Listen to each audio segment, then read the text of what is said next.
নমস্কার।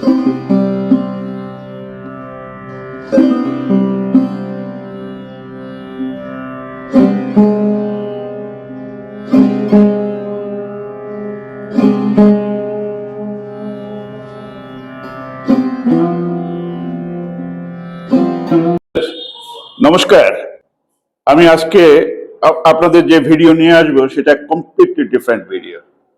এটা মানবতাবাদী ভিডিও।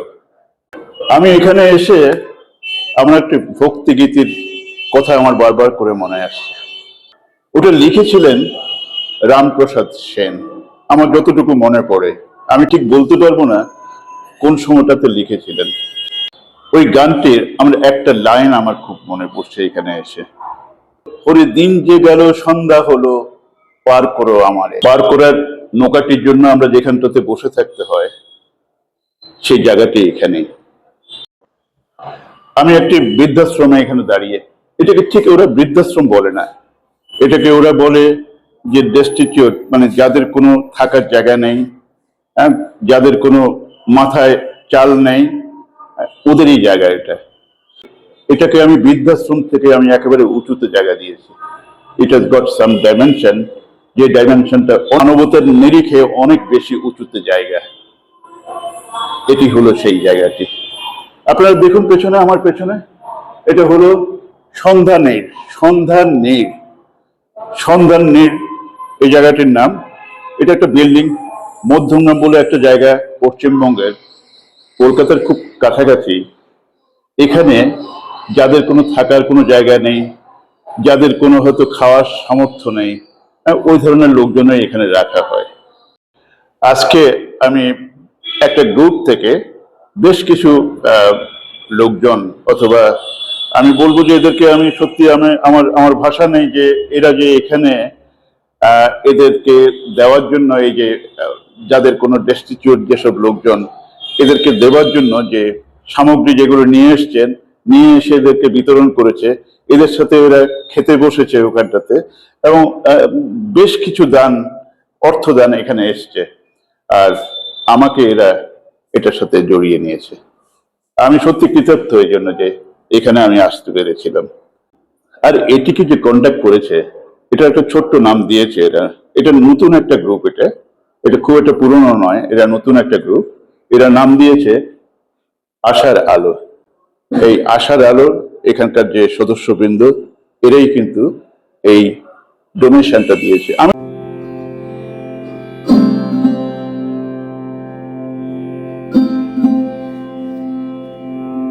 আমি এটাকে ডোনেশন বলবো না, আমি এটাকে বলবো যে শ্রদ্ধার নিবেদন বলবো।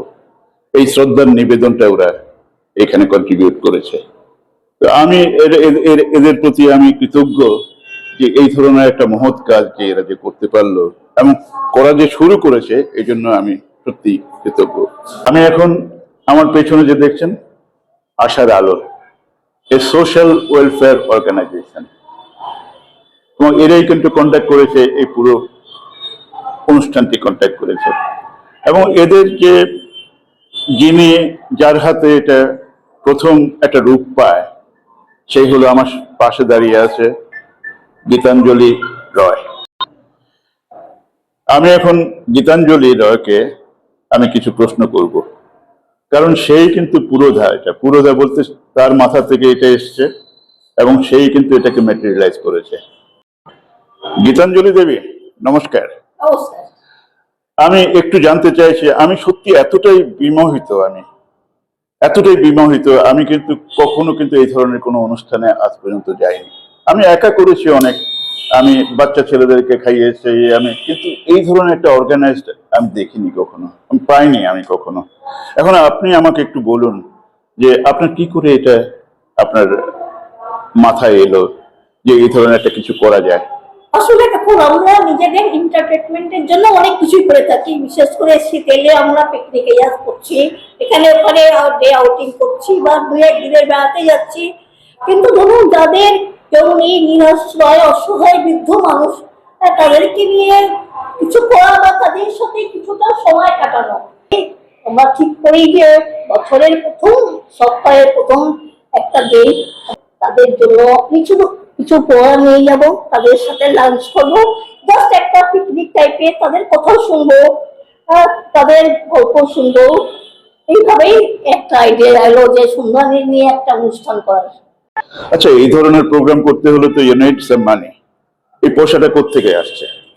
এই পয়সাগুলো আমাদের কিছু বন্ধু আছে, তারা সকলে স্বতঃস্ফূর্তভাবে এখানে কন্ট্রিবিউট করেছে, আর সেটা দিয়েই আমরা এই অনুষ্ঠানটা সম্পন্ন করলাম। আমি যেটা বুঝতে পারলাম যে আপনাদের সব বন্ধু মিলে হয়তো একটা হোয়াটসঅ্যাপ গ্রুপ আছে অথবা একটা ফেসবুক গ্রুপ আছে, হয়তো এই ধরনের থাকতে পারে। তো হ্যাঁ, তাই না, এই ধরনের থাকতে পারে। ওগুলো নিয়ে সবাইকে একসাথ করে নিয়ে একটা মহৎ কাজের জন্য বললেন যে আমরা এই কাজটা করতে হবে, এবং ওরাই কন্ট্রিবিউট করে, তাই না? আজকে এই যে ইন্টারনেটের যুগ বলুন, এই যুগে আজকে এসে যে কত বড় কাজ করা যায় যে টেকনোলজিকে ব্যবহার করে, এটাই কিন্তু একটা উদাহরণ আমি বলবো। আমার একটু জানতে ইচ্ছে করে, আচ্ছা এই যে আপনার যে আশার আলো, হ্যাঁ, এটা তো একটা আপনি স্টার্ট করেছেন মাত্র, তাই না? বেশ কিছু লোকজন নিয়ে অথবা যারা আপনার বন্ধু বান্ধব এদেরকে নিয়ে স্টার্ট করেছেন। এটা সম্পর্কে আপনার একটা পার্সপেক্টিভ আইডিয়া, তার মানে অনেকদিন সামনে যদি আমি যদি তাকাই, এটা নিয়ে আপনার কি ধারণা, এটা কিভাবে চলতে পারে, কি হতে পারে, এই সম্পর্কে কিছু একটু বলতে পারেন? দেখুন, কোথাও তো এক চলতে গেলে মানুষ অনেক কিছুই আশা করে, জীবন মানেই আশা, আর আশা মানেই বেঁচে থাকা আরেক নাম আশা। সেই জন্য আমি এই অর্গানাইজেশনটার নাম আশার আলো রাখলাম, যাতে আমাদের এই আশা আলোটা আমরা বিভিন্ন মানুষের মধ্যে ছড়িয়ে দিতে পারি, যেখানে যাদের প্রয়োজন তারা যেন তাদের কাছেই আলো পৌঁছে যায়, আমাদের সাহায্যের মাধ্যমে আলোটা পৌঁছানো হয়। সেইভাবেই আশা আলো নামটা রাখা হয়েছে। আর আগামী দিনে নিশ্চয়ই এরকম প্রোগ্রাম আরো করবো, আশা করতে পারি, মানে ওই আশাই ব্যাপারটা। আপনারা শুনে নিলেন আশার আলো, আশার কথা শুনে নিলেন।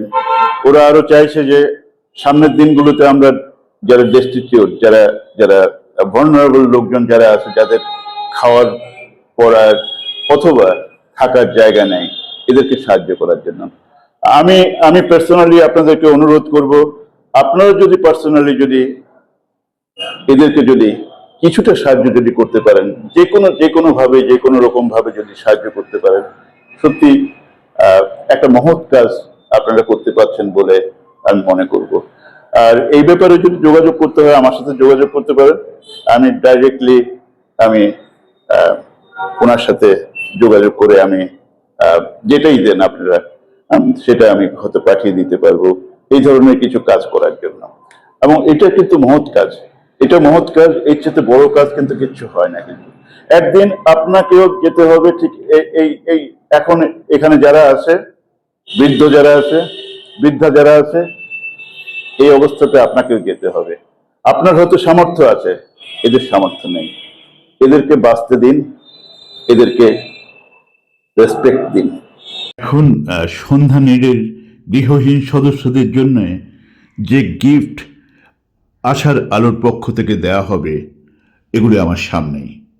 আমি ছোট্ট করে এগুলোর বিবরণ দিচ্ছি যে এক একটা গিফটের যে ব্যাগ হবে, এক একটা গিফটের যে থলিটা হবে, ওখানে কি কি জিনিস আছে। প্রথমে বলছি নলেন গুড়, বিস্কিট, মুড়ি, চানাচুর, ছাতু, কাপড় ধোয়ার সার্ফের গুঁড়ো, ডিশওয়াশার বার 2টো করে, বডি অয়েল, বোরোলিন, ভ্যাসলিন এবং সক্স মানে মোজো, টুথপেস্ট এবং টুথব্রাশ। এই তো গেল কালেকটিভ ডোনেশন, মানে সবাই মিলে যেটা দিয়েছে। এছাড়াও কেউ কেউ পার্সোনালি নিয়ে এসছেন অনেকেই, আর কেউ হয়তো সন্দেশ নিয়ে এসছেন, কেউ হয়তো অন্য কিছু নিয়ে এসছেন। এগুলোর সাথে যোগ হবে। এখন দুপুরের খাওয়ার সময় আশার আলো বা লাইট অফ লাইফের পক্ষ থেকে যে দুপুরের খাওয়ার ব্যবস্থা করা হয়েছিল, তার একটা ছোট্ট বিবরণ আমি দিচ্ছি। মোট 40 জনের খাওয়ারের ব্যবস্থা করা হয়েছিল, যার মধ্যে 18 জন এই শেল্টার সেন্টারের বাসিন্দা, আর বাকিরা সব আমার মতোই আশার আলোর সদস্য বা সদস্যা। যে আইটেমগুলো খাবার পাতে পড়েছিল সেগুলো হলো বাসমতি চালের ভাত, মুগ ডাল, আলু কপির ডালনা, কাতলা মাছের কালিয়া, পনির মশলা এবং শেষ পাতের রসগোল্লা। কোনটা সবচেয়ে ভালো লেগেছে আপনার? সব ভালো? আরে সবের মধ্যে একটা তো ভালো থাকবে।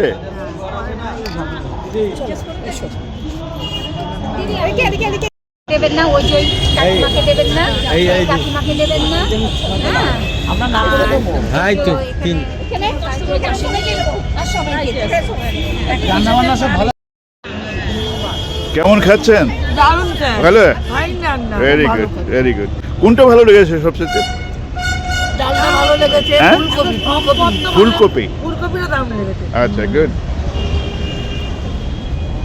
মা, আপনি আর একটু নিরামিষ। খেয়েছেন আপনি? বাবা, কোনটা ভালো লেগেছে আপনার সবচেয়ে? হ্যাঁ, সবকটাই ভালো। Good. এক মিনিট, ঠিক নেই তো? না। হ্যাঁ, এই জন্যই আপনি দুটো খাচ্ছেন।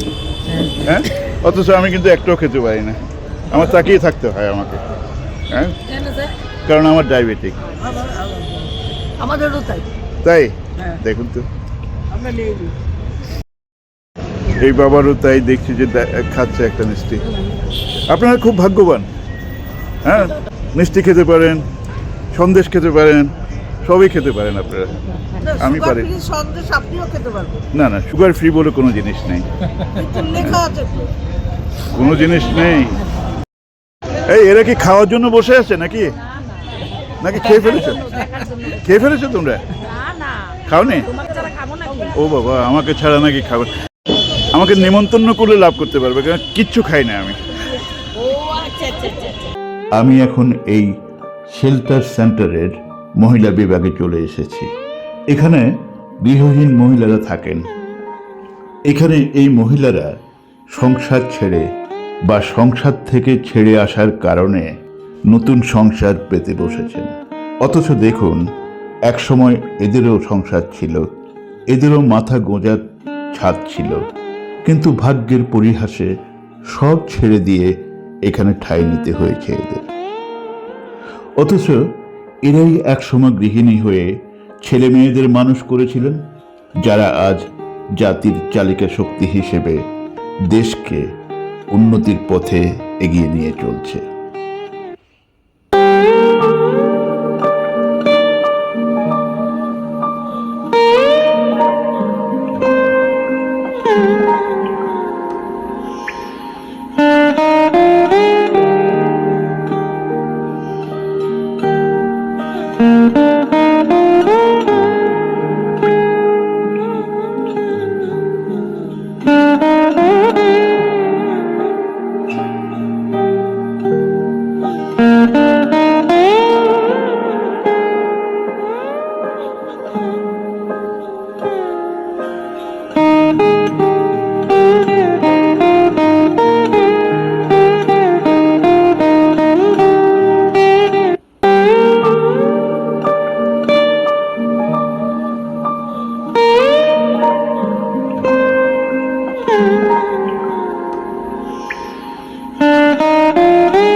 হ্যাঁ, আমি যেটা জানতে পারলাম, এগুলো তৈরি হচ্ছে, তৈরি হয়ে গিয়ে এগুলো বিক্রি হবে, বিক্রি হয়ে যে টাকাটা পাবে ওটা সমান ভাগে ভাগ করে দেবে এখানে যারা আছে।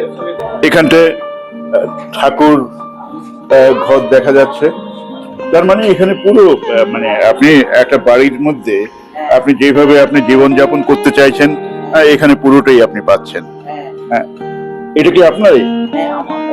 আচ্ছা, এটা এটা হলো ওনার ঠাকুর। হ্যাঁ, হ্যাঁ, উনিও খুব ভালো, এই যে গাছ, হরিদাও খুব ভালো লোক। তাই না? আরে, কেমন আছেন? হ্যাঁ, আমি জোরেই বলছি, কেমন আছেন? ভালো। Okay, good. আমি কিন্তু আপনাকে কয়েকটা প্রশ্ন করব। প্রশ্ন নয়, আমি গল্প শুনবো আপনাদের। আচ্ছা, আপনি এখানে যে এলেন, কেন এলেন, এটার পেছনে কি গল্পটা? পেছনে আমি মানে ফ্ল্যাট ছিল, কিন্তু হাজবেন্ড চলে গেছে, তো হাজবেন্ড নেই, হাজবেন্ড নেই, আমার ছেলে মেয়েও নেই। এবার পাড়া থেকে দুই একজন শত্রুতা করছিল, আরো কিছু গুপ্ত শত্রু আছে। তারা কি করলো, মানে যেহেতু একলা থাকি, এসে আমাকে হুমকি দিয়েছে 3-4 দিন, না এরকম ফ্ল্যাটে গন্ডগোল। হাজবেন্ড ছিল তখন 16 বছর আছে, এখানে সম্ভব করা ছিল না, কিন্তু এমন ভয় দেখাচ্ছিল যে আমাকে ধাক্কা মেরে ফেলে দেবে। আর সেরকমই পুরো অ্যাটেম্প নিল 3-4 বার এসে। আমি বলছি আমাকে 2-3 মাস সময় দিন, আচ্ছা আমি চলে যাবো, গুছিয়ে। আমার ঘরে জিনিসপত্র আছে, খাট আলমারি ভর্তি, কিন্তু তাও মানে এরকম একটা ফুল অ্যাটেম্প, আমাকে ধাক্কা মেরেই ফেলবে, এরকম আমি ভয় চোটে চলে আসি। তারপরে আমার জানাশোনা একজন লোককে আমি বলি, তিনি যে ভলেন্টিয়ার দাদাকে জানাশোনা, এবং শ্বশুরবাড়ির মারফত তার সঙ্গে ইয়ে হয়ে বলে, তুমি তাহলে ওইখানে থাকো। 10 মাস হয়ে গেছে আমি এখানে তাও আছি। না না, আপনি কি মানে সারা জীবনই থাকবেন নাকি আপনার কি? না, সেটা সারা জীবন না, ফ্ল্যাটটা যদি তো অন্যায় ভাবে করা হয়েছে, যদি পাওয়া যায় একটা সম্বল যদি হয় কোথাও, তাহলে চলে যাবো, Okay. আর না হলে হ্যাঁ। এই আমি কিন্তু আপনার সাথে কথা বলতে চাইছি। হ্যাঁ, আচ্ছা, আপনি যে এখানে এলেন, কেন এলেন, কিভাবে এলেন, একটু যদি বলেন। আমার স্বামী অনেকদিন আগে ছেড়ে চলে গেছে। হ্যাঁ হ্যাঁ তারপরে একটা ছেলে নিয়েছিলাম, হ্যাঁ। সে ছিল সেরকমই, যার জন্য বোনের বাড়িতে থাকতাম, বোনের মেয়ের কাছে। আচ্ছা, তো ওনার কাছে থাকতে থাকতে অনেকদিন হয়ে গেছে, একটু অসুবিধা বোধ হয়েছে, যার জন্য আমি এখানে ঠিকানা পেয়ে এখানে যোগাযোগ করে এখানে চলে এসেছি। ঠিক আছে। তাহলে আপনি কি সামনের দিনগুলোতে আপনার কি আপনি কি করবেন, অথবা কিভাবে থাকবেন, অথবা সামনের দিনগুলো আপনি কেমন কাটাতে চাইছেন? চাইছি তো যাতে ফ্যামিলির সঙ্গে মিট হয়ে যায়, ফ্যামিলির সঙ্গে কাটাতে চাই। যদি সেরকম ঠিকঠাক হয়ে যায় তো ফ্যামিলির সঙ্গে কাটাবো। তার মানে হলো যে আপনার ফ্যামিলির সাথে সব ঠিকঠাক হয়ে গেলে, মিটমাট হয়ে গেলে, আপনি আবার ফিরে যাবেন আপনার জায়গাতে। মা, আপনার গল্পটা একটু বলুন প্লিজ। আপনি কেন এসেছেন এখানে, কিভাবে এলেন? অসুবিধায় পড়ে হাজবেন্ড মারা গেল, হ্যাঁ, তারপরে পাড়ার মেয়ে ছেলেটা আমাকে এখানে তার মানে হলো যে আপনার হাজবেন্ড মারা যাওয়ার পরে আপনি এখানে, আপনার থাকার কোনো জায়গা ছিল না? না আপনার ছেলে মেয়ে নেই? না ছেলে মেয়ে নেই, ওনার ছেলে মেয়ে নেই, থাকার কোনো জায়গা ছিল না, তাই এখানে জায়গাটা পেয়ে গেছেন উনি। আপনাদের দুজনকে দেখছি আমি। হ্যাঁ, আচ্ছা, আপনি বলুন তো যে আপনি কেন এলেন এখানে, কিভাবে এলেন? আমি ভাড়া বাড়ি ছিলাম, হ্যাঁ, তোমার মেয়ে হচ্ছে না, তার জন্য এখানে আমাদের কতদিন হলো আপনি এখানে? মেয়েছে 2 বছর। 2 বছর হয়ে গেল। হ্যাঁ, আপনার এখানে কি মানে আপনার একাকী লাগে নাকি আপনি? না না, আমি সব ভালো আছি। সব ভালো না, মানে একটা বন্ধু বান্ধবের মধ্যে আছে, ফ্যামিলির মতো। ফ্যামিলির মতো হয়ে গেছে। Very good. আপনার ঠাকুর টাকুর তো দেখছি না, দেখছি হ্যাঁ? এখানে তো দেখি অনেকেই ঠাকুর টাকুর নিয়ে বসে আছে। ও, একটাতেই সবাই হয়ে যায় না? ওকে, গুড। আপনি বলুন, আপনার গল্প বলুন। আমার গল্প কিছুই নেই, আমার হাজবেন্ড হয়ে গেছে, তারপরে ছেলের যাই হোক কেউ কিছু মনে হয় খাইয়ে দিয়েছিল, ছেলে অসুস্থ হয়ে সেরিব্রেলাটা করেছে। আমিও তখন, ছেলে গাড়ি চালাতো, আচ্ছা আচ্ছা, তো সেরিব্রেলাটাকে তো আর কিছু করতে পারতো না। হুম তখন আমরা ভাড়া বাড়িতে একটা ছিলাম, হুম, কিন্তু সেখানে ভাড়া টাড়া দিতে পারছি না, তখন ছেলেকে নিয়ে আমি বেরিয়ে পড়েছি। তারপর ছেলে কোথায়, এখন কোথায় ছেলে? এখন ছেলে নির্বাচন আমাকে যে এখানে রেখেছে সেই নির্বাচন ওখানে রেখেছে। না, আমি বুঝতে পারলাম না, আপনার ছেলে আছে নাকি নেই? আছে, নির্বাচন পুরো তাই? ওর ক্ষমতা নেই, হাঁটতে চলতে পারে না। ও আচ্ছা আচ্ছা, ইনভ্যালিড। সেরিব্রালাটা, ও, সেরিব্রাল অ্যাটাক করে নিয়েছে। হ্যাঁ, যার জন্য আমার ওর কাছে আমিও যেতে পারি না, আমি এখানে থাকি। এখানে আপনার কেমন লাগে এখানটাতে? ভীষণ ভালো লাগে, ভীষণ ভালো। তাই? হরিদা তো তুলনা হয় না। হ্যাঁ, এই হলো হরিদা। হ্যাঁ, না না, কেন তোমরা যদি ভালো নাও, এই যে মারা একটা গান তো জানেন তো, হরি দিন যে হলো, সন্ধে হলো, পার করো আমার। এই যে হরি, এই যে হরি হরি হরি পার করা পর্যন্ত থাকবে, কোনো অসুবিধা নেই। না, হরিদা আজকে কেমন লাগলো খাওয়া? ভীষণ ভালো, তাই না? আচ্ছা, খুব ভালো খেয়েছি। আমি তো আপনাদের সাথে খেলাম। অনেক কিছু দিয়েছেন, হ্যাঁ তাও আমাদের এই এটা দেওয়া না, এটা একটা জিনিস না, এটা হলো ভালোবাসাটা দেওয়া। ঠিক আছে। হ্যাঁ, এটা জিনিস না, এটা কোনো কিছু দিয়ে মাপা যাবে না এটা। হ্যাঁ, আপনাকে মা বলার চাইতে দিদি বলতে ভালো লাগছে আমার। আর বলুন, আপনার গল্প বলুন। আমার বক্তব্য কি বলবো, আমার অতীতও নেই, ভবিষ্যৎও নেই, বর্তমানে দাঁড়িয়ে আছে, তাই? বসে আছে। কেন? এইটুকুই বলা হয়। আমার আমি বিয়েও করিনি, সংসার করিনি, মা নাই, বাবা নাই, ভাই নাই, কেউ নেই। আর এইখানটাই আমার সব কিছু। ব্যাস, এখানে পেয়ে গেছেন অনেক অনেক অনেক বোন পেয়ে গেছেন, ভাই পেয়ে গেছেন, তাই না? Good, আমি খুব খুশি হলাম। কতদিন হয় এখানে আপনি? আমি এখানে 2021 সালে যখন প্রথম স্টার্ট হয় তখনই এসেছি। খুব অসুবিধায় পড়ে চলে এসেছিলাম, কোথাও জায়গা পাইনি। এখানেই ম্যানেজার বৌমা আমাকে জায়গা দিয়েছিল। শারীরিক ভাবে আপনি ঠিক আছেন তো? মানে চলাফেরা করাটা হ্যাঁ কোনো হ্যাঁ, অসুবিধা না ওসব কিছু নেই। ব্যাস, অসুবিধা নেই। আর কি দরকার? বলুন না, দৌড়তে বলুন, এখান থেকে আমরা দৌড়ে দেবো। তাই? হ্যাঁ। আমি এখানে মায়েদের যখন গল্প শুনলাম, বোনদের যখন গল্প শুনলাম, কাকিমাদের যখন গল্প শুনলাম, পিসিমাদের যখন গল্প শুনলাম, একটা জিনিস কিন্তু প্রত্যেকটা গল্পের মধ্যে থেকে যায়, যে ওনাদের যে স্বামী, প্রায় সবারই স্বামী কিন্তু মারা গেছে। প্রায় সবারই না, প্রায় সবাই বলবো না, সবারই মারা গেছে। মারা যাওয়ার পরে হয়তো যে কোনো ভাবে সাংসারিক সংসারের প্রয়োজনে সংসারে থাকতে হয়তো পারেনি। আর যেটা হয়তো আমাদের বাঙালি সমাজে, ভারতীয় বাঙালি সমাজে যেটা হয়ে থাকে, যেটা হ্যাঁ, এটাই চিত্র। দিস ইজ দ্য রিয়েলিটি, এটাই কিন্তু রিয়েলিটি আমাদের। হ্যাঁ, এবং এই জন্য এখানে এসছে, এবং এখানে সবাই বলছে খুব ভালো আছেন এখানে। হ্যাঁ, সবাই খুব ভালো আছেন, নতুন নতুন বন্ধু পেয়ে গেছেন। হ্যাঁ, নতুন ভাবে থাকার চিন্তা ভাবনা, একটা গোষ্ঠী হয়ে গেছে। আর এই আমার সাথে যে আছে দাদা, দাদা আপনার পুরো নামটা কি? তাপস সান্যাল। তাপস সান্যাল, উনি আমার সাথে পুরো ব্লগটাতেই আছেন, আমাকে হেল্প করছেন, সাহায্য করছেন। তো আমি এখন নিচে পুরুষদের আছে, আমি ওখানে যাব। আমি বললাম যে চলে এসেছি, যেখানে পুরুষরা থাকে ওই এলাকাতে চলে এসেছি। আমি এখানে দেখছি যে উনি অ্যাটেন্ড করছেন এদেরকে। আমি একটু কথা বলতে পারি? আচ্ছা, আপনার নাম কি? আমার নাম মৌদি সরকার। আচ্ছা, আপনি তো এখানকার স্টাফ, তাই না?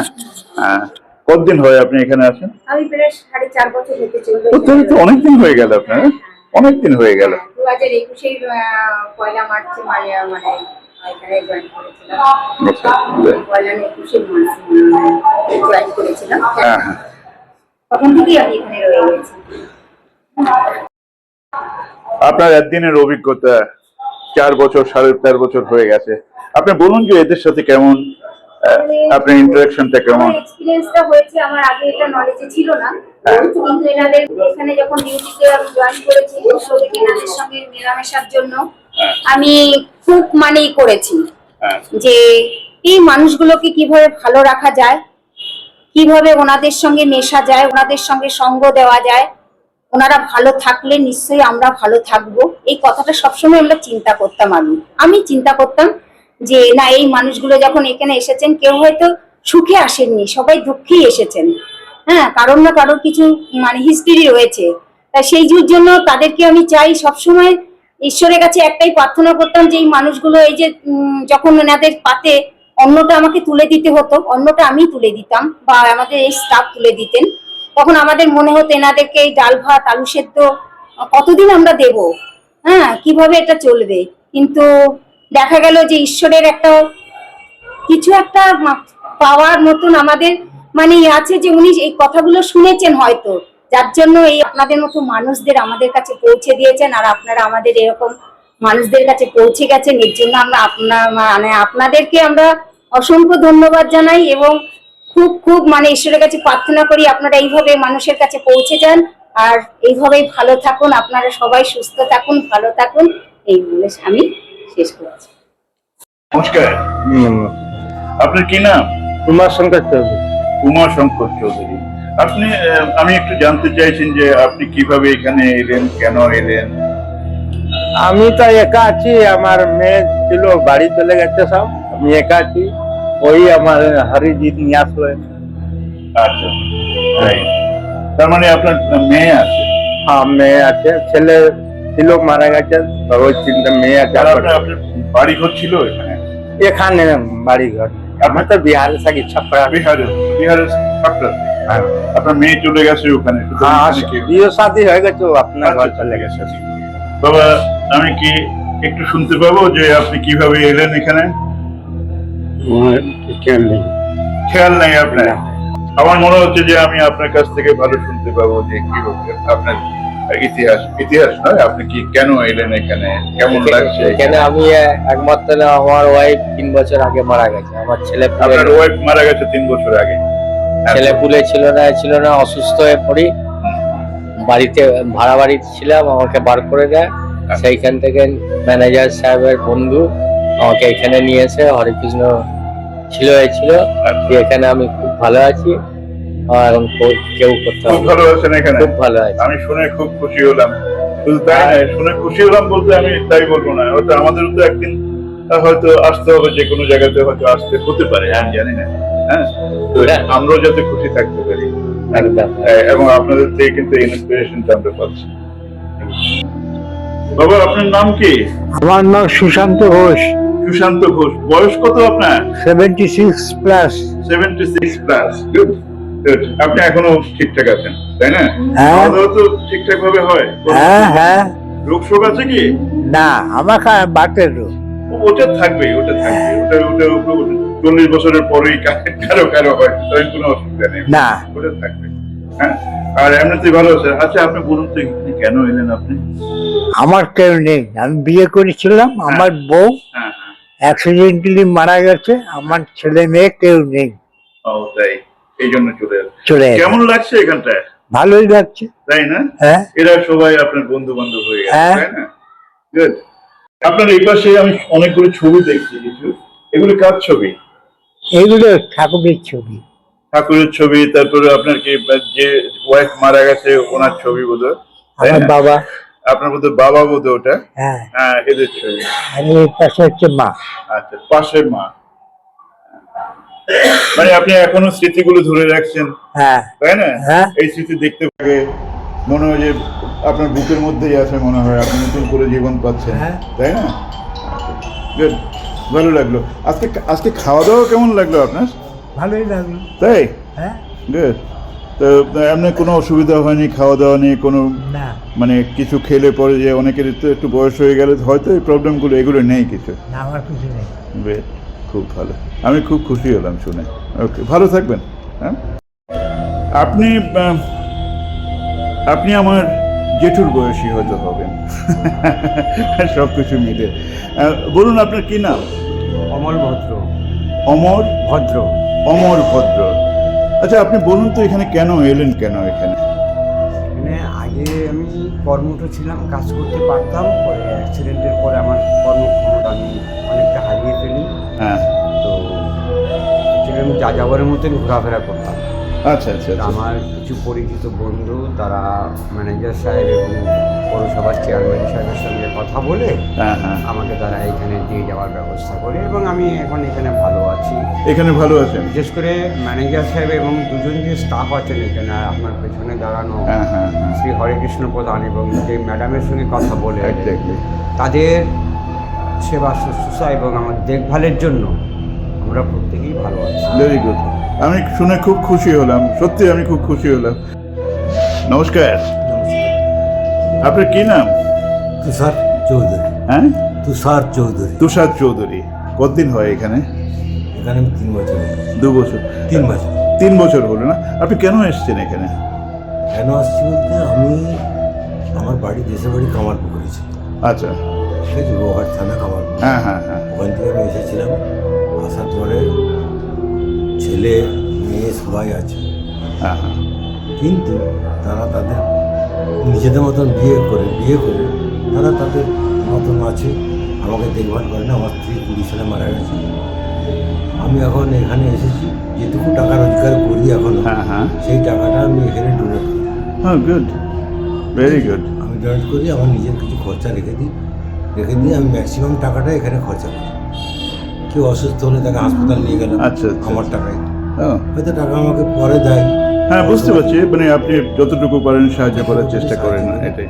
এইভাবে আছে। এখানে থেকেও আপনি মানবতার কথা বলছেন, আপনি এখানে থেকেও আপনি অন্য কাউকে সাহায্যের কথা বলছেন।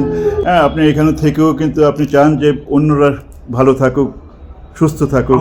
আমি এখানে সবার সাথে কথা বললাম, সবাই একটা জিনিস বললো, সবাই একটা জিনিসই বললো, সবাই একই মিল, একই কথা। এখানকার যে ম্যানেজার যিনি আছেন, হ্যাঁ, ওনার মতো নাকি লোক হয় না। হ্যাঁ, শুধু তাই না, এখানে যারা আছে, যারা সাহায্য করছে, যারা ভলান্টিয়ার যারা আছে এখানে কাজ করছে, এদের কথাও বলছি। এই যে ছেলেটি বললো যে এই হলো আমাদের ছেলের মতো, তো এটা একটা মানবিকতা, এটা সত্যি একটা মানবিকতা। এর চেয়ে বড় মানবিক এক্সপ্রেশন অথবা মানবিক যে কন্ট্যাক্ট যেটা আছে, এর চেয়ে বড় কিছু পাওয়া যায় না। বড় কিছু পাওয়ার স্টাফ 3 জন, ওনারা যে কত ভালো আমি আপনাকে মুখে প্রকাশ করতে আপনি পারছি। দেখুন যে বলছে যে স্টাফ 3 জন এত ভালো ওরা, তো সুতরাং আমি আপনাদেরকে চোখ বন্ধ করে আপনাদেরকে অ্যাডভাইস করতে পারি যে আপনারা যদি কিছুটা সাহায্য করতে পারেন, এদেরকে কিছুটা সাহায্য করতে পারেন, সত্যি কিন্তু এরা অনেক ভালো থাকবে। শুধু এরা না, আরও আসবে যারা, ওরাও ভালো থাকবে। আমি এতক্ষণ ধরে এই হোম শেল্টার সন্ধানের সদস্যদের সাথে কথা বলে জানতে পারলাম, যা একই সুরে সবাই বলছিল এখানকার 3 কর্মচারী এবং কর্মকর্তার সম্পর্কে। এদের সম্পর্কে এতটাই উচ্চ প্রশংসা আমি শুনছিলাম, সেই প্রেক্ষিতেই আমি এলাম এই প্রতিষ্ঠানের ম্যানেজার সাহেবের অফিসে, ওনার সাথে কিছু কথা বলতে। আমি আপনাকে কিছু প্রশ্ন করব বলে জানতে চাইবো আপনার কাছ থেকে, এখানকার সম্পর্কে জানতে চাইবো, কারণ আপনি যেহেতু ম্যানেজ করছেন এগুলো, আপনি ভালো বলতে পারবেন। আপনি আমাকে বলুন যে কতদিন হলো আপনি এখানে এটা ম্যানেজ করছেন? আমি এখানে এই আরবান শেল্টারটা মানে শুরু হওয়ার প্রথম দিন থেকেই আমি এখানে দায়িত্বে আছি। আমাদের এটা প্রথম শুরু হয়েছিল 2021 সালের মার্চ মাসের 1 তারিখে, আর এই 2026 সালের মার্চ মাসের 1 তারিখ আসলে আমরা 5 বছর আমাদের সম্পূর্ণ হবে শেল্টারটার বয়স। প্রথমে যেটা জানা হলো না সেটা হলো যে আপনার কি নাম? আমার নাম হচ্ছে শেখ কামরুল ইসলাম। আপনার নাম শেখ কামরুল ইসলাম। আপনি কি এখানকারই কি লোকাল? হ্যাঁ, আমি মধ্যমগ্রামেই আমার বাড়ি। ও, মধ্যমগ্রামের বাড়ি। আচ্ছা, কামরুল সাহেব, আমি সত্যি আমি ভাষায় প্রকাশ করতে পারবো না যে এরা আপনার সম্পর্কে যা বলেছে। আমি সত্যি আমি রিপিট করলে আমি বলতে পারবো না যে কি বলেছে আপনাকে। আচ্ছা, আপনি একটু বলুন যে এই যে এটা চালানোর পেছনে যে ফাইন্যান্সিয়াল সাপোর্ট যেটা দেওয়া হয়, এটা কে দেয়, কিভাবে দেয়, এবং কিভাবে আপনি ওটাকে ইউটিলাইজ করেন? আমাদের এখানে যেহেতু আমাদের একটা রাজ্য সরকারের একটা প্রজেক্ট মধ্যমগ্রাম মিউনিসিপ্যালিটির মাধ্যমে এটা পরিচালিত হয়, আমরা একজন আবাসিকের জন্য সরকারিভাবে অনুদান পাই তার খাবারের বিষয়ে প্রতিদিন 10 টাকা। মনে করুন আমার এখন বর্তমানে যদি 20 জন আবাসিক যদি থাকে, আমরা গভর্নমেন্টভাবে আমরা এখানে অনুদানটা পাই 200 টাকা টোটাল একদিনে। আর আমাদের এখানে যেহেতু সোশ্যালের একটা রিলেটেড ব্যাপার আছে, আমাদের গভর্নমেন্ট থেকে আমাদের Jayaprakash institute of social change যারা আছে, তারা 5 বছরের জন্য এখানে বিভিন্ন অ্যাডমিশন বা বিভিন্ন এটা পরিচালনার দায়িত্বে আছে। তারা আমাদের একটা আমাদের একটা মাসে দেয় 12 টাকার মতো দেয়। আমাদের এই 10 আর 12 22 টাকা আমি একটা ইনমেটসের পিছনে আমরা খরচা করতে পারি। কিন্তু আজকের এই দুর্মূল্যর বাজারে একজন ইনমেটসের সকালে সে ঘুম থেকে উঠে তার টিফিনের ব্যবস্থা থেকে শুরু করে রাত্রের ডিনারের ব্যবস্থাই 22 টাকায় আমরা পেরে উঠতে পারি না। সেই জন্যই আমরা বিভিন্ন সংগঠন, যারা মানবিক সংগঠন যারা আছে, বিভিন্ন ব্যক্তিগত স্তরে যারা মানুষ যারা আছে, যারা আমাদের এখানে আসে এবং আমাদের এই খাবার, বস্ত্র এবং এদের স্বাস্থ্যর ব্যাপার নিয়ে আমাদের পাশে সহযোগিতা করে। এই সহযোগিতার মাধ্যমে আমরা প্রায় আর 3 মাস গেলে আমরা 5 বছর আমরা এই শেল্টারে সম্পূর্ণ করব। আমি যদি বুঝতে পারি ঠিকভাবে, দ্য ফাইন্যান্সিয়াল অ্যাসপেক্টটা যদি বুঝতে পারি, মানে সরকার থেকে আপনারা প্রতিজনের জন্য প্রতিদিন পাচ্ছেন 10 টাকা করে, একদম। আর একটা এনজিও থেকে পাচ্ছেন আপনি কত 11 টাকা 12 টাকা করে সেটা কিন্তু মানে যেটা আমার কন্টিনিউ না, তারা 5 বছরের জন্য নিযুক্ত আছে, 5 বছর পরে হয়তো তারা নাও থাকতে 5 বছরের জন্য ওরা দিয়ে যাবে। হ্যাঁ, 12 টাকা করে দিয়ে যাবে, পার হেড দিয়ে যাবে। আচ্ছা, আপনারা কি চেষ্টা করছেন যে বাইরের কোনো বাইরের বলতে যে এর বাইরেও যারা ডোনার যারা আছে, হ্যাঁ, ওদের থেকে যাতে আপনারা কিছুটা সাহায্য পেতে পারেন, ওই কি চেষ্টা করছেন এবং ওই ড্রাইভটা আপনারা কি করে দিচ্ছেন? না, অ্যাকচুয়ালি মেন ব্যাপার হচ্ছে যে আমাদের এখানে যদি বাইরের থেকে যারা মানুষ যদি আমাদের সাহায্যে যেতে না আসে আবাসিকদের জন্য, আমরা এদেরকে ভালো রাখতে পারবো না। আমি আর একটা কথা আপনাদেরকে শেয়ার করতে চাই, মানে আমার একটু ছোট্ট অভিজ্ঞতার কথা শেয়ার করতে চাই। আমি যখন 2021 সালের মার্চ মাসে যখন এটার দায়িত্ব নিয়েছিলাম, তখন কিন্তু আমি এই সেলটার সম্পর্কে কিন্তু কোনো অবগত আমার ছিলাম না, যে এখানে এসে আমাকে কি করতে হবে বা আমার কাজটা যে এত বড় একটা দায়িত্বর মধ্যে আমি পড়ে যাব আমি নিজেও জানতাম না। বা সোশ্যাল যে কাজটার সম্পর্কে আমার কিন্তু নিজস্ব কোনো মানে যে আমার কিছু কোর্স করা আছে, MSW বা কোনো সোশ্যালের ওপর কোনো কোর্স করে আমি এখানে এসে দায়িত্ব নিয়েছি তেমনটাও না।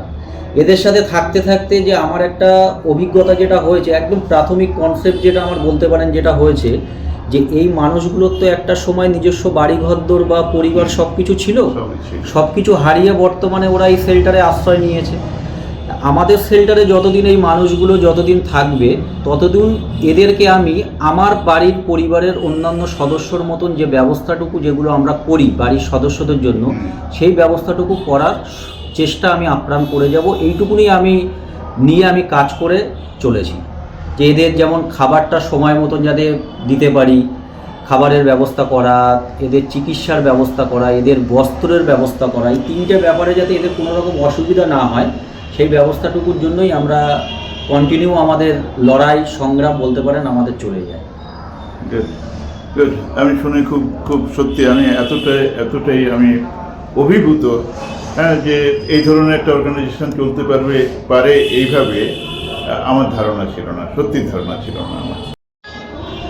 আমি আরেকটা জিনিস আপনার কাছ থেকে জানতে চাইছি, এখানে যারা আছেন ওখানে কি ওরকমভাবে যে হিন্দুরা থাকবে শুধু, মুসলমান থাকবে না, অথবা মুসলমানরা থাকবে হিন্দু থাকবে না, অথবা অন্য কেউ থাকবে না, ওরকম কি কিছু আছে কি? না, আমি একটু আপনাকে এই ব্যাপারে বলতে চাই যেটা, যে আমাদের পশ্চিমবঙ্গে এখন রাজ্য সরকারের কাছে বিভিন্ন পুরসভা এবং কর্পোরেশনে আমার এই সন্ধানগিরের মতন 78টা মোট শেল্টার আছে। 78টা আছে? 78টা শেল্টারে আমাদের কোনো ধর্মে ভেদাভেদ নেই। আমার এখানে যেরকম একজন হিন্দু ভাই বোনও থাকতে পারে, বা আমার মুসলিম ভাই বোনেরাও থাকতে পারে, বা অন্য খ্রিস্টান বা যে কোনো ধর্মের মানুষ থাকতে পারে এখানে। এ বিষয়ে শেল্টারে কোনো রকম নিয়ম কানুন বা কোনো রকম আমাদের রেস্ট্রিকশন কিছু নেই। আমাদের এখানে সব ধর্মের মানুষেরই সমান অধিকার আছে। শেল্টারে থাকাকালীন কেউ যদি মনে করে শেল্টারে কেউ পুজো করতে পারে, বা কেউ যদি মনে করে যে কোনো মুসলিম ভাই যে আমি নামাজ পড়বো সেটাও করতে পারে। Great, it's really wonderful. এটা অ্যাকচুয়ালি আপনার এই মেসেজটা জানা উচিত, এখনকার সময়কার লোকজনদের জানা উচিত একদমই, যে এটা একটা মানে পশ্চিমবঙ্গে এমন একটা ব্যবস্থা গড়ে উঠেছে রাজ্য সরকারের প্রচেষ্টায়, যেখানে এক ছাদের নিচে আমরা একই সাথে রান্না হচ্ছে, একই সাথে বসবাস করছে সব ধর্মের মানুষ, এখানে কোনো ভেদাভেদ নেই। Good, very good. না, স্পেশালি আপনি তো মুসলমান ধর্মাবলম্বী লোক। আমি এখানে মানে নিজে দায়িত্বপ্রাপ্ত আছি, ঠিক আছে। আমি নিজে এখানে আমি একটি মুসলিম ধর্মের থেকে বিলং করি। আর আমার এখানে আমার সত্যি কথা আমার খুব ভালো লাগে যে আমাদের এই পশ্চিমবাংলায় এত মানুষ, যে মানুষের পাশে থাকার যে ভালোবাসে, যে মানুষের পাশে থাকতে যেভাবে ভালোবাসে। আর আমি এখানে এসে যখন শুনে যে না ম্যানেজার মুসলিম, আর এখানে যারা ম্যাক্সিমাম যারা আসে তারা সবাই অন্য ধর্মের, হিন্দু ধর্মের, কিন্তু আমি কিন্তু আমার প্রতি কোনো রকম মানে বিদ্বেষ বা কোনো রাগ যে না ম্যানেজার মুসলিম বলে আমি শেল্টারে অনুষ্ঠান করব না, আমি যাব না, আমি ওনার সাথে কথা বলবো না, এরকম কোনো আমি এই 5 বছর হতে যাচ্ছে আমি এরকম কোনো পাইনি। আমি এই জন্যই আমি বলি আমার পশ্চিমবাংলার মানুষ সত্যি খুব ভালো মানুষ, কারণ আমার কাজের ক্ষেত্রে আমার অন্যান্য স্টেটেও আমার অনেক ঘোরা আছে, সেখানকার অভিজ্ঞতা অন্য, যাই হোক ওটা আলাদা প্রসঙ্গ। কিন্তু এখানকার মানুষ সম্পর্কে আমার খুবই ভালো লাগে তাদের সাথে কথা বলতে, এই চেয়ারটায় বসে তাদের সাথে মিশতে। ঠিক আছে, আমার খুবই আনন্দিত পাই। আমি সত্যি অভিভূত, আমি সত্যি অভিভূত। আপনি একটি মুসলিম সম্প্রদায়ের লোক, কিন্তু আপনাকে যেভাবে এখানে যারা আছে ওরা মনে হয় যে অনেকটা ভগবানের মতো। আমার তো একজন তো বললো যে উনি তো অনেকটা ভগবানের মতো আমাদের কাছে। হ্যাঁ, আমার কাছে এটা শুনে যে কতটা ভালো লাগলো।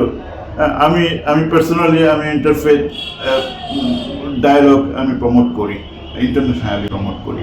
আমার মনে হয় যে আমি এখানে যেটুকু দেখলাম, আমার এই ইন্টারফেথ ডায়ালগ প্রমোশনের আমি একটা বিশাল একটা উপাদান আমি এখানে পেয়ে গেছি। আমি বিশাল একটা উপাদান আমি পেয়ে গেছি। আমি আর একটা কথা যেটা বলতে পারি যে আমি ভগবান নই।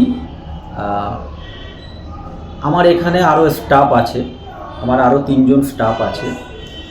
আমরা সকলেই একটা টিম ওয়ার্ক করি। ঠিক আছে, হয়তো দেখা যাচ্ছে যে আমাকে কিছুটা গভর্নমেন্টের পরিকল্পনা সেটা বাস্তবায়িত করতে হয়, কিছুটা শেল্টারে যেহেতু আমি এখানে ফিজিক্যালি প্রেজেন্ট থাকি সব সময়, আমাকে কিছুটা হয়তো তাদেরকে ভালো রাখার জন্য পরিকল্পনা আমাকে নিতে হয়। সমস্তটা মিলে আমরা চেষ্টা করি এদেরকে ভালো রাখার। হয়তো এরা আজকে ভালো আছে বলে আমাদের প্রতি খুশি হয়ে আপনাদের কাছে ভালো তো বার্তাটা দিচ্ছে, কিন্তু একার দ্বারা কোনো কিছু সম্ভব হয় না।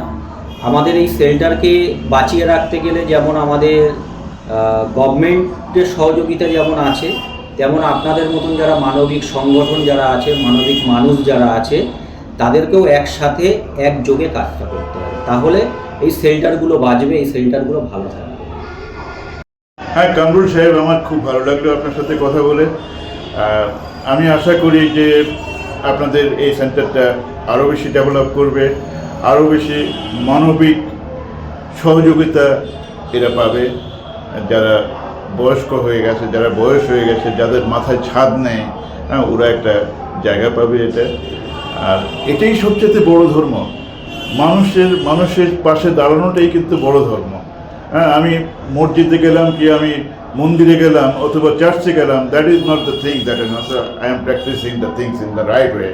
কিন্তু মানবতা আপনি যদি প্র্যাকটিস করতে পারেন, সেটাই হলো আপনার সবচেয়ে বড় ধর্ম।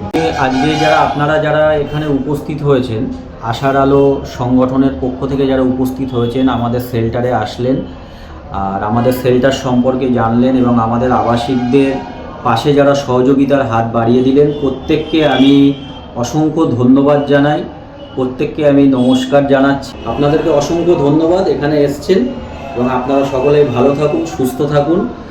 2026 নতুন বর্ষ আপনাদের অনেক অনেক ভালো কাটুক, আমরা এই কামনা করি।